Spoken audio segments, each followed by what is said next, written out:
السلام علیکم ورحمۃ اللہ وبرکاتہ۔ آپ لوگ کیسے ہیں دوستو؟ آئی ہوپ کہ آپ لوگ ٹھیک ہی ہوں گے۔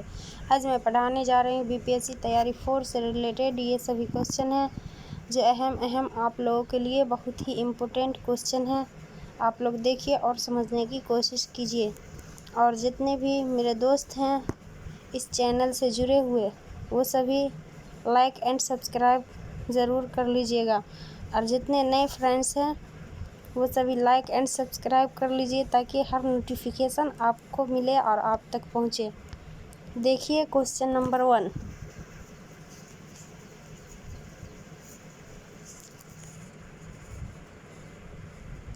قصیدہ کا آخری حصہ کیا کہلاتا ہے؟ قصیدہ کا کل کتنا حصہ ہے؟ 5۔ قصیدہ کے کل 5 ارکان ہوتے ہیں، اس کا آخری حصہ ہوتا ہے، یہ دیکھیے، حسن طلب، A آپشن، B آپشن گریز، اور C آپشن دعا، اور D آپشن تصویب۔ تو قصیدہ کے کل 5 ارکان ہوتے ہیں، اس میں پہلا ہوتا ہے تصویب، اس کے بعد تصویب گریز، اس کے بعد ہوتا ہے مدح حسن طلب، مدح، اور لاسٹ کا ہوتا ہے جو آخری حصہ کہلاتا ہے وہ ہے دعا۔ تو C is a correct answer. Next question دیکھیے، اگر شعر میں الفاظ کی ترتیب اتنی زیادہ بدل دی جائے کہ وہ ناگوار معلوم ہو تو اسے کیا کہتے ہیں؟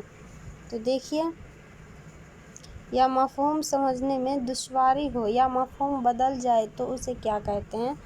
یعنی سمجھنے میں بھی دشواری ہو یا وہ اس کا بدل ہی جائے معنی تو اسے کیا کہتے ہیں یہ پوچھ رہے ہیں، تو اسے تاکید کہتے ہیں۔ A is a correct answer. Next question دیکھیے، جان بوجھ کر انجان بننے کو صنعت بلاغت میں کون سی صنعت کہلاتے ہیں؟ کون سی صنعت کہتے ہیں جو جان بوجھ کر انجان بننے کو کہا جاتا ہے؟ تو اسے کہا جاتا ہے تجاہل عارفانہ۔ B is a correct answer. Next دیکھیے، جس کے ہر 2 مصرعے ہم قافیہ ہو ایسی نظم کو کیا کہتے ہیں؟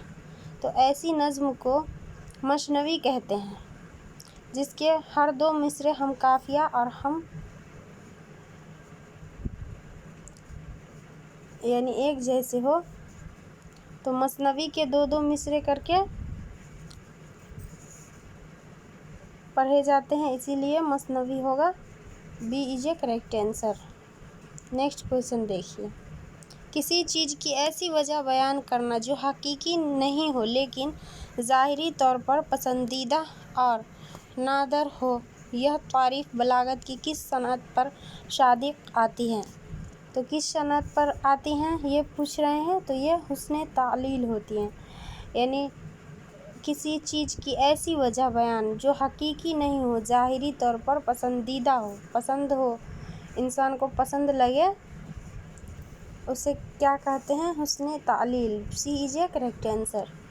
نیکسٹ دیکھیے، اگر شعر میں اعداد کا ذکر ترتیب وار یا بلا ترتیب یا مفردات کا ذکر بالترتیب ہو تو اسے اصطلاحاً کیا کہا جاتا ہے؟ تو دیکھیے کیا کہا جاتا ہے اسے،